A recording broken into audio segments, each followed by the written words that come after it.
Live from the House of LeMay Makeup and Dressing Room. Here comes Amber. Stop what you're doing. Here comes Amber. She's just doing what she can. Here comes Amber. Cue the spotlight. Here comes Amber with 2 drinks in her hand. The matriarch of fashion, secrets to her glasses, you can't look away. Ask her, does she do it? There's really nothing to it. She's got that feminine yay. If you have a party, or if you're feeling naughty, call up the House of LeMay. Here comes your favorite gal. Here comes your queen. Here comes your talk of the town. And we're live tonight. The music starts playing. It's time for cabaret on Amber Live tonight. Ladies and gentlemen, please turn off all cell phones and get ready for your host, Amber LeMay.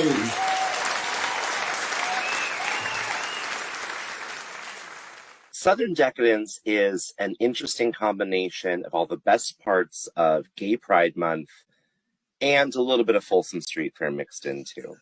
Southern Decadence this is the 51st year of Southern Decadence, and I'm honored to be one of the Grand Marshals this year. And here in New Orleans, Gay Pride in New Orleans is a beautiful thing, but Southern Decadence has way more people here, way more functions and events, and over 500,000 tourists that fly in every single year for it. I know I was one of those tourists several years ago, and oh my gosh, our entourage, a hurricane had just gone through, and when you know it, the French Quarter was the only place in the city that had power that weekend. Real cheeseburger. You may wonder, where's the beef? Well, there isn't any.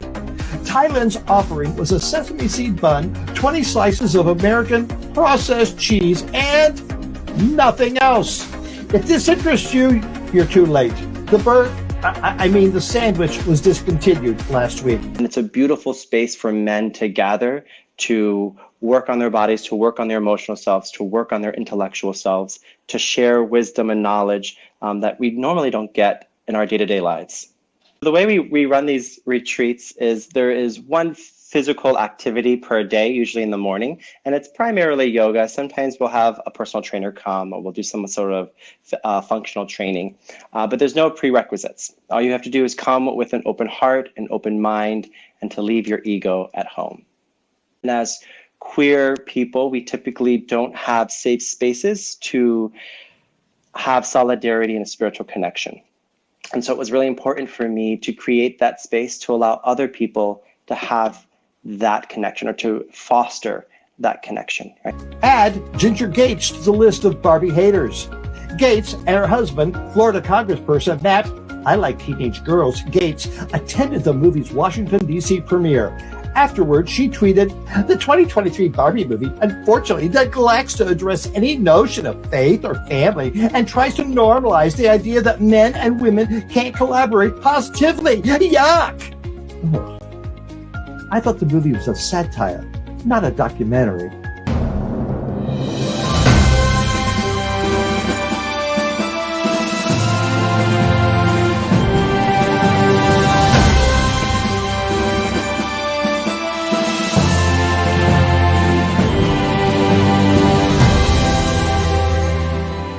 Hello, and welcome to Amber Live. But first, I want you to like, share, subscribe. Thank you very much. And now on with the show. What does Mustard, Melania, and Homer Simpson have in common? They're all a part of this week's news briefs.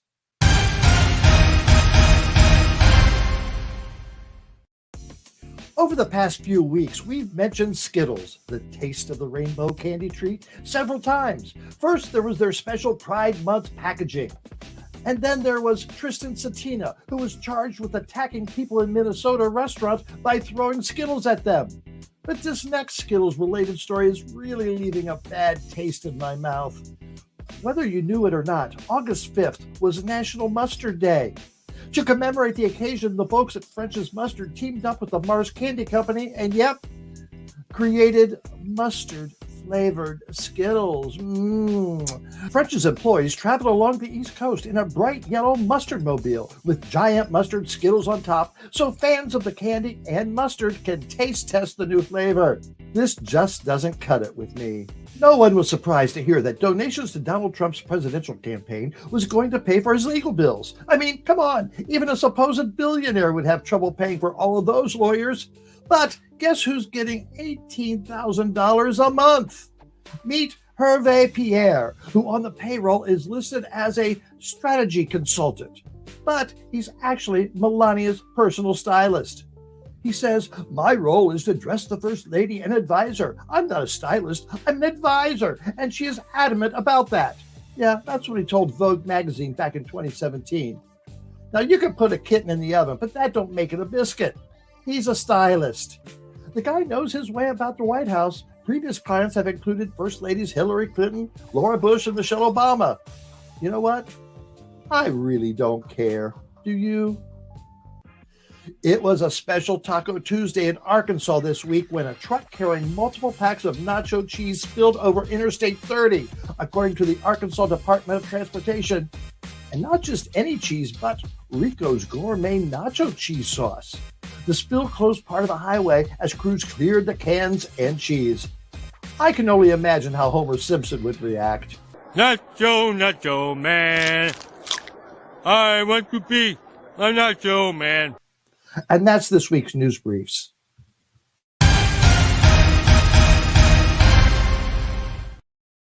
All right, Russell, come on in. Hey, Amber, how are you? Oh, I'm doing fine. It seems like just a week ago I saw you in person when I came down to New York. Oh, my goodness, the shock. Oh, what did you do? I don't know. We just had, thunder. I hear thunder. Oh. Ooh, wow. Amber's having trouble in her basement. Oh, okay. Well, we'll charge through. Charge through? No pun intended. Yes. Well, see, I had a lot of fun in New York, and I'm going to see you again in another week down in Provincetown. So we're going to see a lot of each other. Yes. But before then, we've got a couple shows to put together, like tonight. So what's the best way for tonight's show to be seen? Well, the best way to watch Amber Live is always on YouTube at youtube.com/Amber Live. And that's because on YouTube, it's in full HD and you can see Amber in all her beauty. And then there's a second reason, which is all your friends can join you in the chat room there and they can chat with you. They can chat with other people they don't know. They can chat with the Amber's crew and they can even chat with Amber there. So we recommend going to YouTube to watch the show. But after the show, don't forget we've got a great TikTok and Instagram and Facebook page and even our website. So there's a lot of ways to see Amber. And another reason to watch on YouTube is, especially tonight's show, we've got some music playing, and Facebook kind of cuts that out on most of when we play music. So you want to switch over to YouTube to watch the show, especially tonight. And speaking of music, if you can't watch Amber, you can always listen to Amber on the podcast. So I take all the interviews, turn each one individual interview into a podcast and put it out there in all the places you can find great podcasts. So when you're driving to work, you can have Amber with you.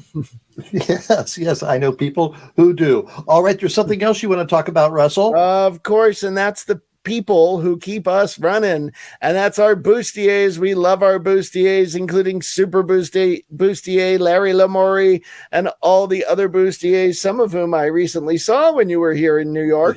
And if you'd like to be a bustier and help support Amber Live, please use that Venmo at RJD Pro, or you can go to our website, amberlive.tv, and look for the Support Amber Live and Donate button, and you can donate.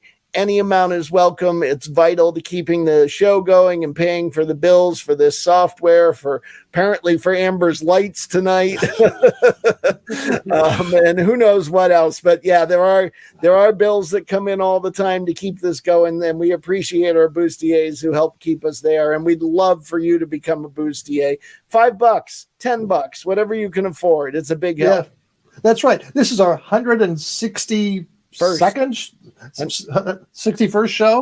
You know, that's a lot of entertainment that we've provided for you. So if you got some coin, toss it our way. And yeah, last week when we were in New York, let's see, there was Fred and the Gephardts and Asako and Shar. They loved seeing you and Jack when you came into Manhattan to see us. So thank you very much for that. Oh, we had a great time with them. That was a lot of fun, and we saw some great shows. Yes, we did. Yes, we did. All right. So tell us what's on tonight's show here in Amber Live. Tonight's show, we have two amazing guests. The first one tonight will be Maebe A Girl. And yes, Maebe A Girl is running for office. And not only is she running for office, but she's running for Adam Schiff's seat in the U.S. Congress. Yes. So she is going for big time this year. She's already holding office as state level or local level. And this seat is open. She's run for it before, but she's got a lot to tell you about it. And then when she's done, we're going to visit with Josh Brandon, who's a repeat offender here on the show. He has been on before, but Josh has a great new song that is a response to Jason Aldean's song. And he also has a new book that he'd like to talk about. So you're going to hear from Josh again, and it's a great interview. Has two great interviews tonight, so stick around on Amber Live. So let's get started.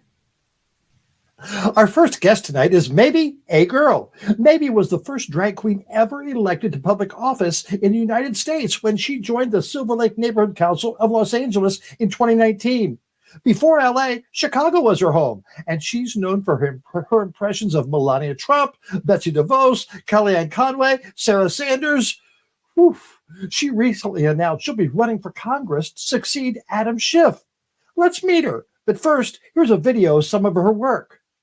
There is a certain age that you approach when you are a teenager and you've gone through puberty and you're starting to self-actualize and self-realize and figure out who you are. And if you don't have resources, again, you are feeling othered and you're feeling different. And you're feeling like there's something wrong with you. I can speak this way because I was somebody who recognized that I was queer when I was a teenager. And the reason that I promote this idea that we should have LGBTQIA age-appropriate education through all levels of school is because I don't want any other child to feel how I felt going through school, whether it be through adults or my peers. And these are the books that are being adamantly defended. So, for instance, well, I'm not defending these books. Right. Just to let it be known, I'm not defending these books. There's probably explicit imagery in here that you're going to show me. And no, it's the same thing that, well, you might not show them, but whether or not these books have them, there are a lot of right-wing people who are bringing about these books that do have explicit imagery.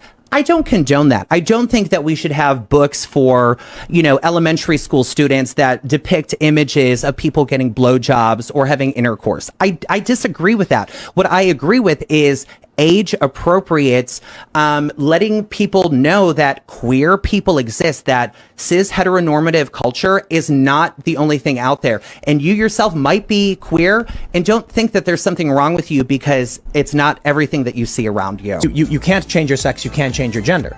I disagree with that. How do you alter your DNA throughout your whole body? What do you think? In what other context are we describing people based off of their chromosomes? I think the argument for this is an argument intentionally created to be an argument against transgender people, as if we are some freaks of nature trying to fool people.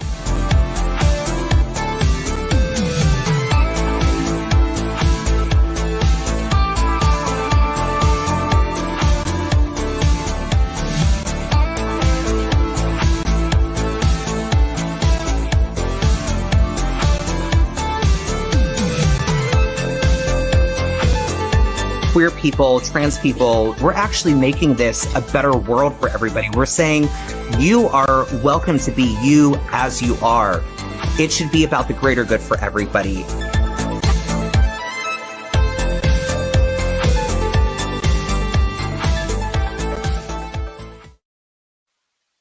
Wow. Let's talk to Maebe A Girl. Maebe, come on in.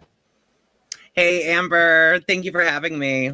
Oh, thank you for joining us tonight. What powerful messages you have. And we're going to get to those messages. But first, how did it all start? Ooh, good question. Good question. Well, I've been involved in drag and politics for quite a while now. I started doing drag in 2015, and I had always had an interest in doing drag. For me, I thought I didn't have the right frame for it. I'm 6'2". I've got broad shoulders.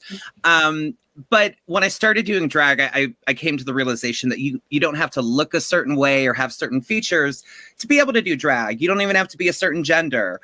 Drag is just this wonderful art expression. And then I started doing a number of political impersonations, particularly when the Trump administration took over in early 2017. And for me, it was a really powerful tool because I was able to entertain people, but also educate people about some of the atrocities that particular administration was committing against humans. And so after doing this for a while, I started to become known as a political queen. And I thought to myself, well, why can't somebody like me actually be in politics rather than just be a, political commentator or, doing satire? I actually want to be involved in politics itself. So that's when I ran for my local position here in Los Angeles, and I won. But before that, in Chicago, you were dipping your heels into the political scene too, weren't you? That's correct. Yeah, I'd considered running for mayor when I lived in Chicago.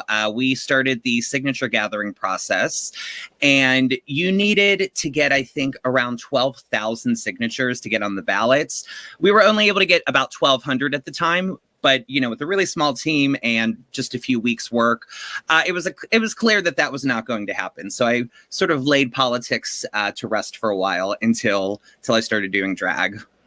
So the position that you were elected to, tell me about that. That's not a position that's everywhere in the country. Correct. Yeah. So I serve on the Silver Lake Neighborhood Council. So in Los Angeles, we essentially have 3 levels of government. We have 1 mayor. We have 15 city council members, which is an extremely low figure for a city of about 4 million people. And then we have 99 neighborhood councils. And the neighborhood councils are the most local form of government. And essentially, the job of neighborhood councils is to act as advisory boards to city councils. So whenever city council is voting on any sort of legislation, our council will vote to either support or oppose that particular legislation. We also do a lot of community work. We authorize neighborhood purpose grants, which are available to local schools and nonprofit organizations. And we're also sort of the punching bag for the neighborhood. So we field a lot of complaints and, help us with these potholes. How do I get information on this? That kind of thing. So a lot of it's fun. A lot of it is not very glamorous, but it's important community work. Have you been reelected to that position? I have been. So I was elected in 2019, and I actually just was reelected to my 3rd term. So it's a 2-year term. And I guess I'm the first drag queen elected to public office, but also the first drag queen reelected and reelected again. So it's a pretty cool feeling. How many people run for that, or how many are on your neighborhood council? So our particular council, there's 21 members on our particular board. Every single neighborhood council is in many ways self-governing. But has to adhere to the city charter. So some neighborhood councils will have more or less. Ours has 21 members. And as of this new term, I'm actually the most senior member on the board now, and I serve as the treasurer. Where did you rank in the voting with 21 people? Out of the 21 people, I tied for 1st place. Very, very nice. And I said I announced your candidacy to run for Congress, but this isn't the first time you've run for Congress. Tell us when that started.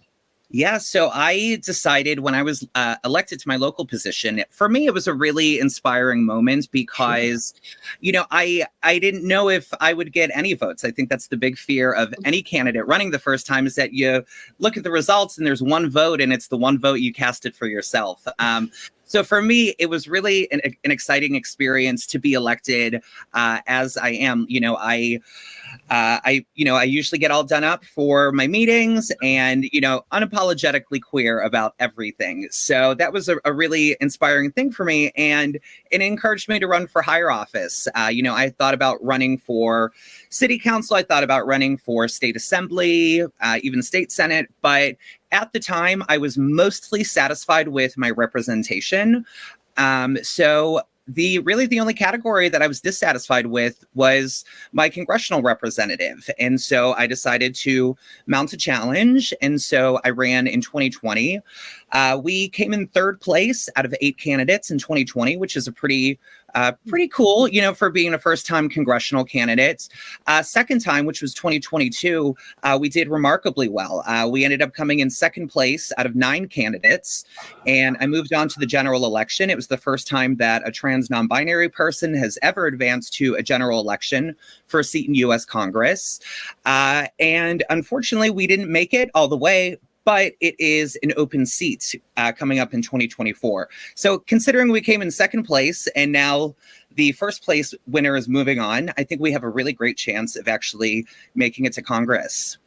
Now, you said you had some disagreements with the current congressperson there, Adam Schiff. What were some of those disagreements? So I will tell you, it was really difficult to challenge somebody like Adam Schiff because he is wildly popular on a large scale. He's on MSNBC every week, and a lot of people really appreciate the work that he has done for the Trump impeachments as well as the January 6th committee. That's all work that I applaud. But I think for somebody living in the district, he's been my representative since I was 14 years old. I just turned 37 last week. And so I think, first of all, over time, you start to lose touch with what it's like being an everyday person. You lose touch with what it's like to experience not being able to afford rent or, things of that nature. And so, but for me, the big things that I really disagree about when it comes to Adam Schiff is he is... a lot of his donors are not the best. He takes a lot of money from defense contractors and weapons manufacturers. And then you take a look at his voting record when it comes to war issues, and he has supported every single war issue since he's been in office in the early 2000s. So, he voted for the war in Iraq, the war in Afghanistan, the Saudi invasion of Yemen. And, it's not surprising that he votes for a nearly $1 trillion Pentagon bill every single year. Meanwhile, people are struggling to afford healthcare, housing, education. I think that there are a number of areas where that money could be much better used for, social and community purposes. At the beginning of the interview, we showed a clip of you being interviewed by someone else. Who was that and how did that go? So that was Tim Pool. Tim Pool is I don't think he would describe himself as conservative. I think he would describe himself as a libertarian, but definitely on the conservative side. And he does a show called The Culture War. And they bring on a guest with an opposing point of view and, basically debate for an hour or so. So his team reached out to me and said that they were doing a program on drag culture and drag queen story hour. And they wanted me to be the person speaking in support. Meanwhile, they also brought on another drag queen who is a conservative drag queen, which is a bit of an oxymoron.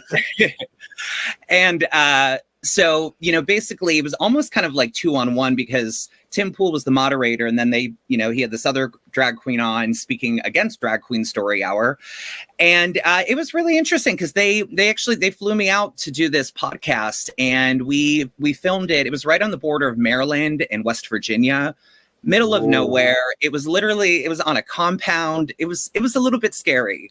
But I thought that it was really important to go on that show because with a show the scale of his, I knew that if I declined, they were just going to find somebody else to do it. And I felt more than qualified to speak about those issues. Additionally, I was thinking that, with his millions of subscribers, hopefully, just maybe there's a chance that one of them has never actually listened to a drag queen or a trans person. And maybe I will say something that resonates with them and maybe change some hearts and minds. And I actually did receive a number of great messages after doing the program. So ultimately, I achieved that goal. One of the thing I read about you said, drag is what I do, trans is who I am. Am I getting that right? Yeah. And I will say that's actually a quote that I took from famous drag queen Monica Beverly Hills, who was just on RuPaul's Drag Race All Stars. That's a quote that she says, and it's true. Drag for me and many people, it's more of an occupational thing or maybe a hobby, a special interest. But trans is it's part of your identity. So for me as a non-binary person, I feel I really don't have any limits or constraints to what my appearance will look like. Sometimes I'll look like this, sometimes I'll put on some hair, sometimes I'll put on some makeup, but it's really about the internal self when it comes to trans issues. So a lot of people don't understand that you can be a trans person and a drag performer. Tell me about your journey becoming trans or acknowledging your trans life. For me, I think it actually came about, and this is a pretty common experience for a number of trans people, certainly not all trans people, but a number of trans people discover their trans identity through doing drag, or they'll use drag as a way to experiment with their gender in a way that is not necessarily permanent. You don't have to suddenly transition, but when you start doing drag, you kind of get the feel for what it's like to be in that sort of mode. For me, I started to realize that after I would do the performances, all of the other girls would be taking off their costumes, their makeup, and their wigs. And for me, I wanted to keep it all on. It felt more like myself than not. So it didn't really feel like a costume. It felt like an actual expression of my gender. Have you had any issues when you're performing, like it's happening elsewhere in the country, of being protested by Proud Boys or the right wing? Well, fortunately, not at any of my drag events. It certainly has always been in the back of my mind, just when it comes to reasons of safety for myself, for other performers, for patrons. It's a really nutty world and a nutty time that we live in. And so I think just always being cautious about things is important. But I've been fortunate not to have any negative experiences at any of my drag events. However, I did recently get sucked into a little bit of drama involving the Proud Boys. So here in Los Angeles, there's been a number of mass protests at some of the local schools here. So both in LAUSD, which is the Los Angeles Unified School District, as well as GUSD, which is the Glendale Unified School District. Glendale is in some ways a little bit more conservative than most of Los Angeles, but their school board is a pretty progressive school board. And so there's been a lot of protests for very basic things. For instance, in June, they had a meeting to recognize June as Pride Month.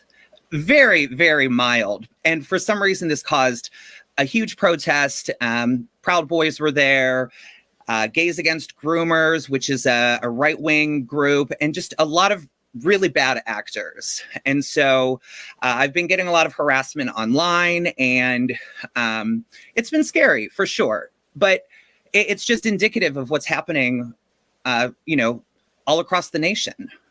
Right. We've got a few pictures to show. Russell, would you put a few pictures up, please? Let's look at those. Oh, all right. And this was this your first campaign for Silver Lake? Yeah, this was my first campaign for the Silver Lake Neighborhood Council. I love this image. It brings back some memories. I like that. Yeah. So that was our first one. That was actually the night that I was sworn in after being elected. So that was a really cool experience. Yes.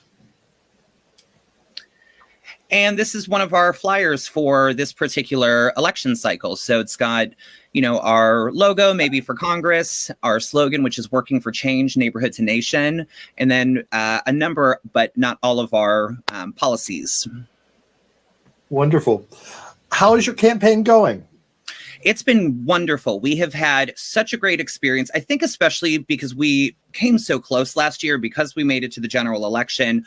It has been a great experience it's been an interesting cycle this time because of the fact that it's an open seat. And I knew as soon as I found out that Adam Schiff was running for Senate, I knew everybody and their mother would be entering this race. So there's already 18 people who have signed up to run for to replace him.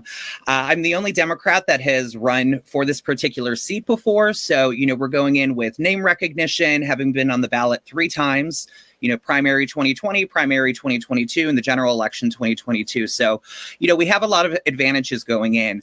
We're doing a lot better this year. Fundraising, we've already raised more money this year than we did in the entire 2022 cycle, up to and including the general election. And the primary is still 7 months out. So we're doing great with fundraising, getting the word out, and I'm really excited. It's going to be a very fun campaign ride. How much is it going to cost to run for Congress then? Ooh, that's a $1 million question. $1 million. Actually, it's pretty nutty how much money is spent on congressional campaigns. For somebody that is running to represent working class people, I feel terrible asking people for money to, to run for Congress. But unfortunately, it is essential to be able to get, the message out, to be able to get door hangers and send out mailers. We want to get a billboard, maybe do a TV ad. So we're hoping to raise about $200,000. Definitely not there yet, but we are inching our way there. Getting any national support or any big names jump on your bandwagon yet?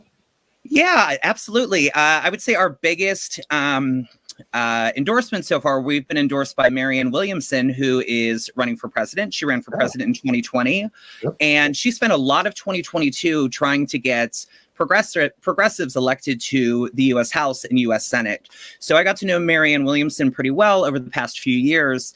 And when I heard that she was running, she decided to run for president. I saw a lot of similarities between her challenge against Joe Biden with my challenge against Adam Schiff. So you're definitely not always super popular when you decide to run against, an incumbent. But I think that's democracy. When you feel that the needs of your community are not being met by current representation, it is absolutely democratic to, put up a challenge. All right, you did support Adam when he was running for Congress. Are you supporting him when he's running for Senate? I am not. I have not fully decided who I'm going to be supporting, but it'll either be Katie Porter or Barbara Lee. Katie Porter, we can't lose her. We can't lose her voice. I believe I might vote for her if I were in your shoes. Yeah. Okay. I mentioned that you do, or you mentioned as well that you do impressions. Can you do any for us?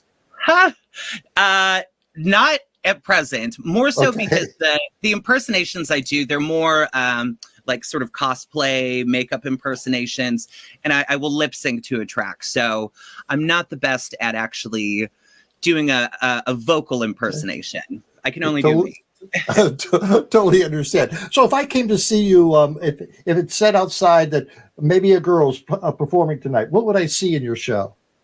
You would see me and a number of other performers. You would see, we usually, because I do host and produce a weekly drag brunch in West Hollywood, and our cast tends to be, we book a lot of trans performers. We try to book a lot of performers that might not have opportunities at other venues. In terms of the performances that I do, I kind of do, I've got a range. I like to do anything from musicals. Comedy is my big thing. I love to do comedy, whether that be, doing like an impersonation, or I like to sort of connect things and make something funny that wouldn't ordinarily be funny. Hard to pinpoint something right now, but comedy is sort of the big thing. And then I always love to insert a political message. If I can make a statement about universal health care or environmental justice, but still make it entertaining, I'm definitely going to be doing that as well. Years ago, we created the League of Drag Queen Voters, and our motto is "Don't blow it, vote." And while we don't endorse individual candidates, our main purpose is to get people out there and vote. So I hope people do get out there and vote for you. Maybe great talking to you. We'll talk to you again before the primary because I want to know how the campaign's going, and we'll keep an eye out there for you. And let's show that address one more time if someone wants to connect with Maebe and maybe throw a coin or two. That would be great. Thank you so much, Amber. All right. Thank you very much. Thank you, Maebe. And no maybe about it. We're going to have her back. Russell, come on in. Hey, oh my goodness. I hope she wins. That would be amazing. So articulate and knowledgeable about all the issues and really in touch, has her finger on the pulse of her community. So looking forward to seeing what happens. All right, Russell, one more reminder from you. Yes, I do want to remind everyone that you can help us out by joining the Bustiers. Excuse me. The Bustiers are the people who support Amber Live, and you can use that Venmo at RJD Pro, or you can go to amberlive.tv and use your credit card to make a donation and help keep us running. And as always, thank you to all our Bustiers. Yes. Now, coming up, we've got our other interview with Josh Brandon, and we also have Rocco. And right now, we've got Altar-Cations.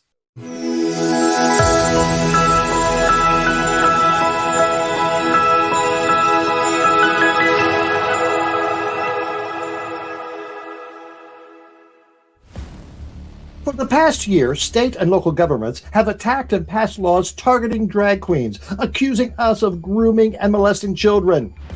Altar-Cations is where we turn the tables and point to the real aggressors, members of the religious community. One such person is California youth pastor Bradley Earl Rieger. Federal prosecutors say Rieger used his position of authority to groom children and continually grope their naked genitals for his own sexual pleasure.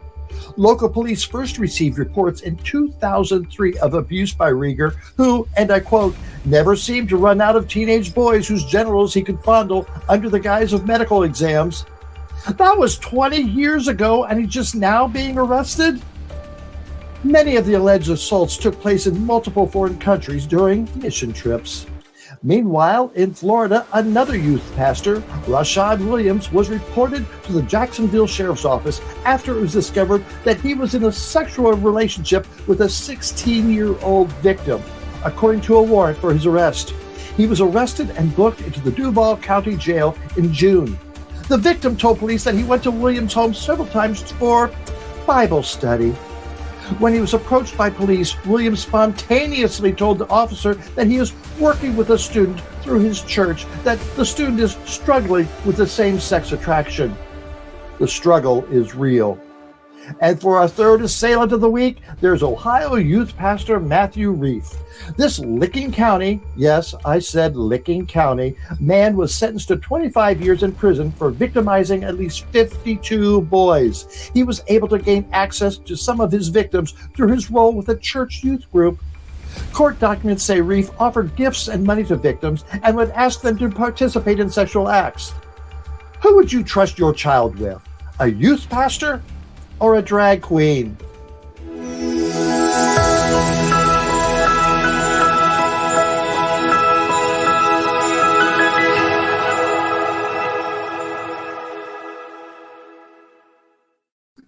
Hey, Amber. Great altercations as always. Before we get into our next guest, I do want to remind people one time, though, that they should go visit our store and get some of the great new products we're putting up there. There are all kinds of them appearing. I've got more coming up this week, hopefully. So check them out. And that also helps pay for the bills here. So we appreciate it when you order at the store, too. And it makes great gifts. Yes, gifts. We love gifts. But right now, we'd love to hear from Josh Brandon. Let's start that interview. For Amber Live fans, the name Josh Brandon from Tennessee should sound familiar. He was first interviewed here a few months ago when we talked about his podcast, his marketing campaign to discourage people from spending tourist dollars in his state, his music, and, well, as his activism for the GLBTQ plus community. He has a new book and a new song, and we can't wait to talk about it. Josh, come on in. Thanks for having me again. Oh, Josh, always welcome to have guests back. All right, the last time we talked, the Tennessee legislature was on steroids with their anti-drag, anti-trans legislation. What's going on there now?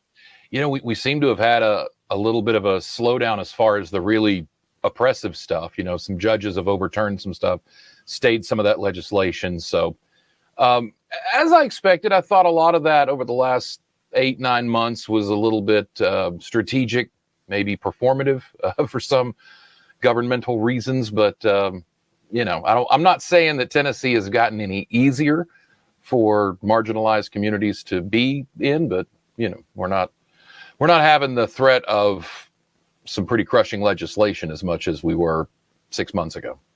Do you see a resurgence of any of that, or do you think they tried, they failed, they'll move on to something else? It's I think it'll still rear its ugly head so long as the conservatives in this state are in charge and feel like they can bully whomever they want. Then it's still a threat. So we're keeping our ears to the ground, and surrounding states are calling on us sometimes to come in, assist when we can. So. Do you get a sense that the tide has turned, or there's just a quiet before another storm? Both, I think. I think it is a quiet before the storm. I don't think the opposition will go down, without swinging pretty hard. But I also feel like all of those antics, not just in Tennessee, but across the country, have awakened a lot of people and united many groups, many of those complacent voters who probably wouldn't have thought much of it because they live in maybe a comfortable blue state, but they see what's happening around the country, and it's not just a Mason-Dixon line thing. So it hits home wherever you are. Well, that's great. That is great. All right, so you have a new song. Tell me about your new song.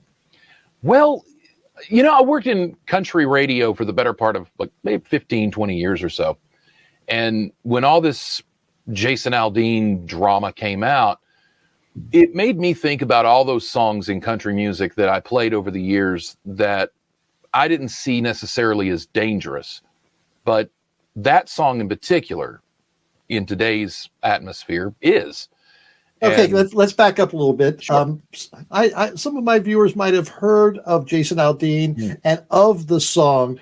Can you explain how you feel that song is interpreted? Well, first of all, it's country music, and there are some dog whistly undertones just by the nature of it. We haven't fixed that problem, so that problem still exists. What I suggest is taking that and set it on the shelf to the side, because it just is. If we can get past the dog whistly racial stuff, then it's still about inciting violence and this sociopathic type. By God, if they pull in my driveway, I'll ... And we don't often think in my culture down here in the South, or maybe where you are either, that we'll finish the sentence. Well, what are you going to do if they come in your yard? What exactly, step by step, are you going to do? And the song that I wrote, called Small Town, under the Sir Talks-A-Lot moniker, that song for me is a far more accurate depiction of what you get in a small town. It's not always. There's some charming, good things about small town community, but when I'm standing on the street in the city and there's a drag show, the people that come to protest that aren't coming from the city. They're coming from a small town into the city. They're coming into town to protest, to carry their hateful signs and shout their hateful rhetoric. Those people that insurrected our capital, they weren't from DC. They came from around. Charlottesville, Virginia is one of the most beautiful, welcoming, and progressive cities in America. So the people that came there to cause all that havoc several years ago, they didn't come from the city. They came from the small towns and came in. So my song is sort of a clapback to Jason Aldean's song. His, I felt, was very dangerous, very reckless. It's talking about, you try that in a small town and try to spit in the cop's face and you won't get away with it. And he's very right. Small towns can be very dangerous and very violent. But mine paints a more accurate picture of what that danger and what that violence is. Let's take a listen to your song.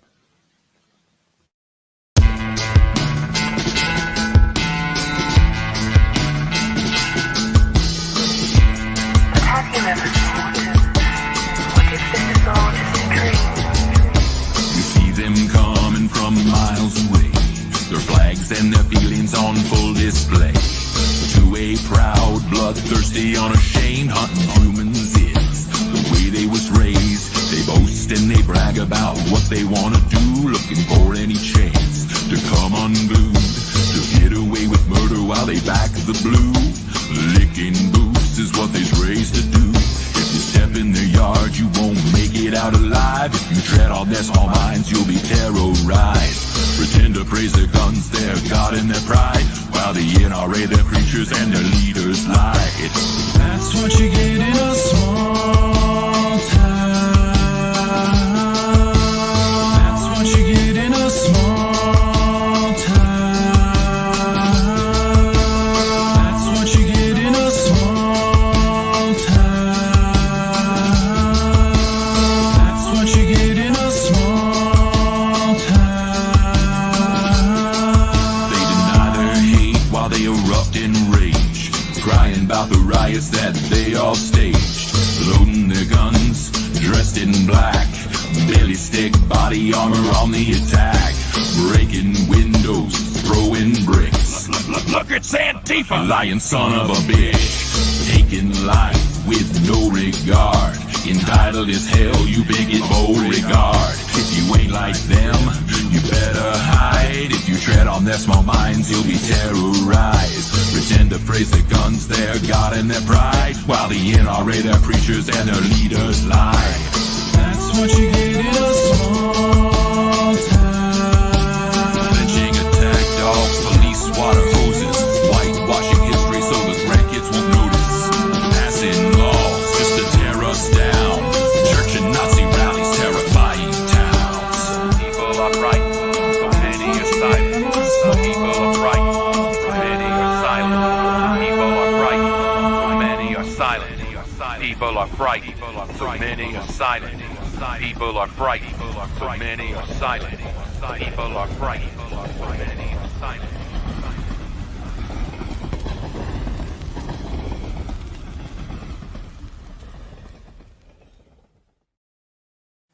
Too many are silent, but you aren't. How did you come about writing that song? How long did it take to put it together? 2 hours. About 2 hours altogether. I wrote the song. You know, it's a beautiful thing about having the tools in front of you to be able to create. There was a time when a song would pop into my head and I would just sing it for a few hours and it would go away, but now I can record it and all that. I started thinking about the song in music wise, you know, so I wanted something that had sort of a kind of a country groove, but something that was hybrid with a few other things. I like percussion, and so I kind of just started mixing the music together, and it kind of got a groove. And then I just started writing the words, and I had the ideas. And spoilers, in the video, there's a cameo by one of the white supremacists that's trying to unalive me. Very nice, very nice. What's been the reaction to the song? How is it being produced or put out in the air? It's good. The video's on YouTube and on my website, joshbrandonmedia.com. I've got the single version on iTunes and let's see, iTunes, where else? Spotify, wherever music goes. So you can use it on TikTok if you want to use it as a sound. I'm going to start launching a campaign where people use that song and just shoot video of stuff that happens in their small town, you know. So, well, that sounds great. Yeah, it's been very positive so far. A lot of the people that don't like me obviously don't like the song, but you know, they're the ones I'm talking about. So surprise. But overall, it's been very positive. So, how much of the images were yours that you create? You know, that's part of it. When I looked at Jason Aldean's video, a lot of that was stock footage. So initially my first thought was, let me just put together a video using exclusively stock footage, but make sure the stock footage is all from America. And some of it was, but then I started looking for actual protest footage, and I'm like, I have a lot of that on my computer. So I pulled a few things from downtown Knoxville right before Christmas. We were doing a show and a bunch of people came out to protest and counter protest.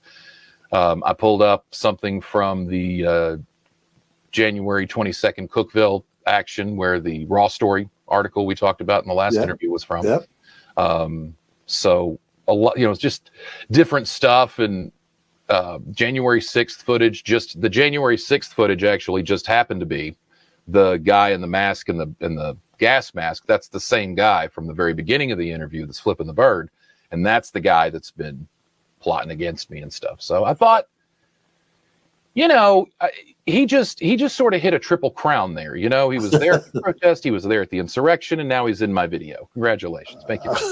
Congratulations. All right. Oh, tell me about your new book. Oh, so I have several books coming out, and so they're all based around my show, Overthinking Everything. And the first few books are going to be about self-help, self-improvement. And I put out this book. It's Overthinking Everything About You, a compassion and critical thinking workfic. It's an easy read. It's bigger print. You know what I mean? You don't have to put glasses on. And most of this is fill in like journal exercise. So you can it's designed so you can write in it and fill it out and then buy multiple copies to do it again and again and again. I've started thinking about my message overall and what I'm trying to get across. And I really felt like the two things to address were critical thinking, because I think that's really what's missing in society today, and compassion. And those are two things that we all need to practice. Even those of us who are normally compassionate, we lose our cool. So I wrote this book initially as sort of a fresher kind of, I don't know, you go through and just do the book and recharge yourself. But as I started writing it and putting out the materials to get it ready for release, it kind of hit me. This is a separation letter. This is the, I don't want to talk to you anymore. Here, when you're done with this book, would you please complete this and call me? When you feel like you've done these exercises, maybe we can have another conversation. So it's sort of that passive aggressive gag gift too, get it to the person you think needs this more than anything. But in there's exercises that kind of get you back into thinking less judgmentally and more critically about other people. Give me an example. Well, if you're in traffic, it's easy for us to be in today to make it to this interview. I was driving across traffic and I hit traffic all the way. And it's easy to be caught up in this thing. I'm running late. I've got obligations. I'm not where I should be. And my day got away from me.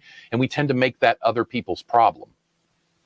And just like the guy that cuts me off in traffic, he makes his thing about my, it's my problem now because he's cut me off and I had to slam on my brakes, So it's really about trying to recenter yourself into that compassionate mindset to where we get back to benefit of doubt.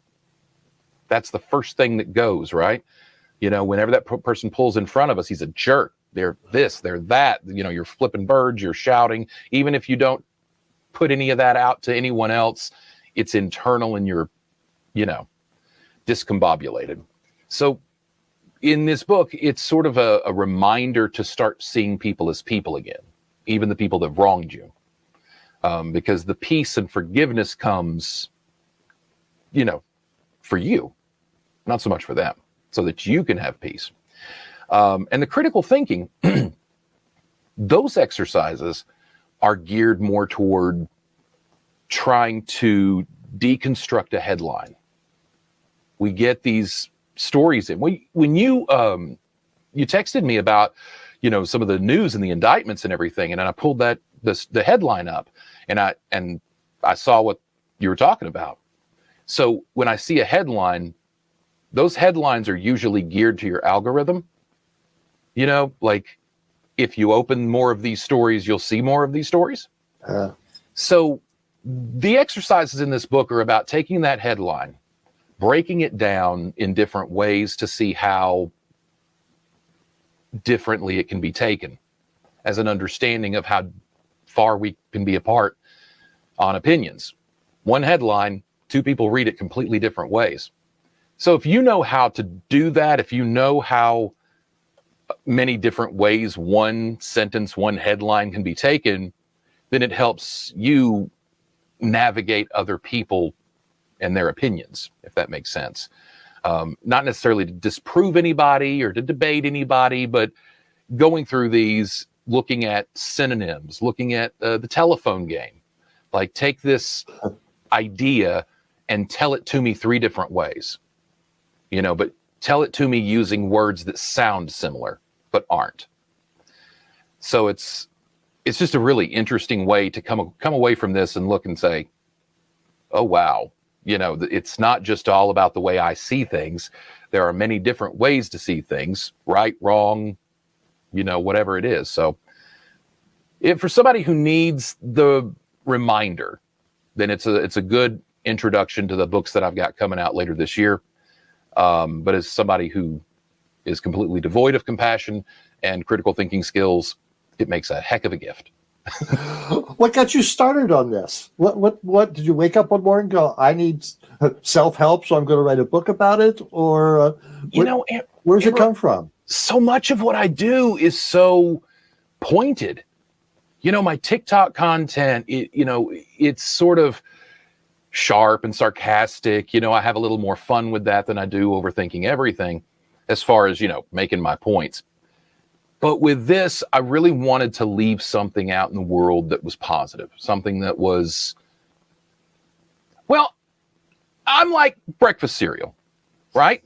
The crusty, shredded, weedy side of me says that each and every single Republican voter supported the insurrection and gave us what we have today. But the sugary, frosted side says, show compassion.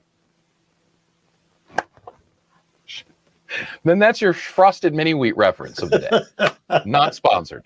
Not sponsored. I wanted to do some things that were about recentering yourself. My podcast theme is deconstructing a culture of cultism. So in the book, I start really talking about the introductions of deconstructing your trauma, deconstructing your ideas. And the next book that'll be out later September, it's going to be about techniques and philosophy. It's going to be a full, proper self-help book, probably 3 or 4 times the size. But this is sort of the prequel that gets you back into the mindset of being compassionate and thinking critically and gets you primed and ready for the big self-help whammy that's coming. Are you self-publishing these? I am, for now. I've got some other stuff that I'm working on as far as video content, workshops, and all that stuff. So all of that's going to be done through my website. The books are going to be on Amazon until I score that big book deal. So, yeah, we'll see. Okay, the next one you said is going to be a larger book. Do you have anything else coming up? I do. I'm working on, all the books are based on the themes that I've covered in Overthinking Everything. So I've been exploring pop culture. I've been exploring things that the dumbing down and numbing down of society, the ethical integrity of America and where did it go wrong, cancel culture. There's so many different topics that I'm going to write about. And it's one of those things I kind of encourage people to do too, because like this was just the first book and it's not even a really thick book. Like it's a workbook and it doesn't have to be, a James Patterson novel. Just if you've got something to say it, put it in a book. And I have literally dozens of books in my planner that I'm working on and they won't take very long to put together. But with those books, just like with this one, I'll have video series and workshops and different things that people can participate in and try to just live a better, healthier life. I don't know about you. I've been through a lot. Mm-hmm. My life hasn't been easy. There's been a lot of trauma. And I can look around me and see that there are a lot of people who share that journey. And I think it's selfish of me to not give the answers to the test if I have some. So, that's basically what the books are. And the next book series will be based on the episodes of my show, The Human Hat Rack, The Human Mathematical Equation, The Peril of Perspective, and CUPS, which is an acronym. So taking a few of those introspective self-help, self-betterment ideas and putting them in a book. All right. CUPS is an acronym. CUPS is, there's no spoilers. It's already in the episode. Okay. Cups is a method that I use to recenter myself, very much in the same way of the Compassion and Critical Thinking workbook. We start with compassion, which leads us to understanding, which leads us to a greater perspective, and that leads us to a final output of support. That's essentially where we want to end up. That's Cups. Yep, compassion, understanding, perspective, and support. And that book will be out September. So, well, Josh, thank you so much. I so admire your. It's not so much entrepreneurship, but just how you put all of your interests and your talents and into a focused goal, and that's very much to be admired. So, thank you so much for sharing it with us. Thank you so much. I appreciate you and appreciate what you do, Amber. Thank you very much. All right. I love talking and listening to Josh. I think he'll be back. And you know who else is coming back? It's time for Rocco Zamboni. Rocco Zamboni versus the internet. Hey, how you all doing out there? It's Rocco Zamboni, author of A Crazy Night with Rocco and His Three Monkeys by Rocco Zamboni, and author of Why Lesbianism Isn't Always a Good Thing by Rocco Zamboni. I'm here to talk to all you ladies out there. Are you unpleased with the size of your boobs? When you go shopping for bras, do you have to go to the boys department? When you lie on the beach, do people often mistake you for a surfboard? Do people often call you sir or that chick with no boobs? You've thought about boob jobs and said, I just don't have the money. Well, take that Kleenex out of your bras and wipe them tears goodbye. Because if I got news for you, introducing Rocco Zamboni's Boob in a Box. That's right, Boob in a Box by Rocco Zamboni. Why spend thousands of dollars on plastic surgeons when for $19.95 you could have realistic looking boobs in the comfort of your own home? But hey, why take my word for it? Why not ask one of the several women whose lives have been changed since using Boob in a Box? Well, before no one even used to notice that I was a woman. But since I've got Boob in a Box, they can't stop staring. It was so easy. Totally worth the 3 weeks of vomiting and diarrhea and hemorrhoids and vaginal itch and hives. And there's very few side effects. I haven't been able to kiss my boyfriend, put on makeup, eat or walk upright. But my new boobs make me feel so sexy. Thank you, Rocco. Don't thank me. Thank Boob in a Box. I used to only be a 36 double D, but look at me now. Wow, those are some boobs. But it doesn't stop there, because Boob in a Box could even help all you fellas who just can't get any, if you'll know what I mean. Brodsky. I'm telling you, I got so excited about Boob in a Box that I got the idea for a take-home penis enlargement kit too. But for some reason, I'm not allowed to talk about it on TV. So, if you want to live the life of a stripper on a teacher's income, you need Boob in a Box. Boob in a Box comes with all you see here, so order now. Send $19.95 to I Want Boobs, care of Habib's Hot Dog Stand, corner of 23rd and 3rd, New York, New York, 10009. Warning, may cause death. Love that Rocco. That's our Rocco. And that's our show for tonight. I want to thank our guests tonight, Maebe A and Josh Brandon, for talking with us. Really good conversations. I want to thank Russell and Rocco and everyone here at the Amber Live family, bringing a show to you, our 161st episode tonight. Until next week, have a good one. Hey, Bug and Shug, bring it on. Vodka, an easy bake oven, and the fire department on speed dial. Name 3 things you can find in Amber's kitchen. Yeah, but she never lets the firemen leave. Just check her basement.